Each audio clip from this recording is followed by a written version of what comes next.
குழந்தைங்களுக்கு பேச்சு வளர்ச்சிக்கு காது வந்து கேட்குறது வந்து ஒரு முக்கியமான பங்கு வகிக்குது அப்படின்னு நம்ம சொல்லியிருந்தோம். நிறைய பேர் வந்து எந்த வயசில் குழந்தைங்களுக்கு டெஸ்ட் பண்ண முடியும் அப்படின்னு கேட்டிருந்தாங்க. அவங்களுக்காக தான் இந்த பதிவு. சாதாரணமாக குழந்தை பிறந்து ஒரு நாள் 2 நாள்லேயே எப்படிலாம் டெஸ்ட் பண்ணிடலாம். யூனிவர்சல் நியூ பார்ன் ஸ்க்ரீனிங் அப்படின்னு சொல்லிட்டு கவர்மெண்ட்லேயே வந்து அந்த ஸ்கீம் கொண்டு வந்திருக்காங்க.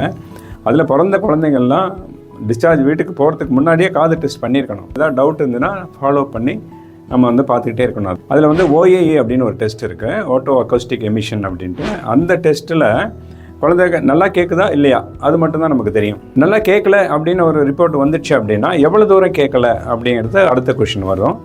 அதுக்கு வந்து பெரா அப்படின்னு ஒரு டெஸ்ட் இருக்குது, பிரெயின் ஸ்டெம் எவர்க்டு ரெஸ்பான்ஸ் ஆடியோமெட்ரி அப்படின்னு ஒரு டெஸ்ட் இருக்குது. அது குழந்தை படுத்து தூங்கிட்டு இருக்கிறப்பவே நம்ம அந்த எலக்ட்ரோட்ஸ்லாம் வச்சு டெஸ்ட் பண்ணிடலாம். ஒரு 20 நிமிஷத்தில் அந்த டெஸ்ட்டும் முடிஞ்சிடும்.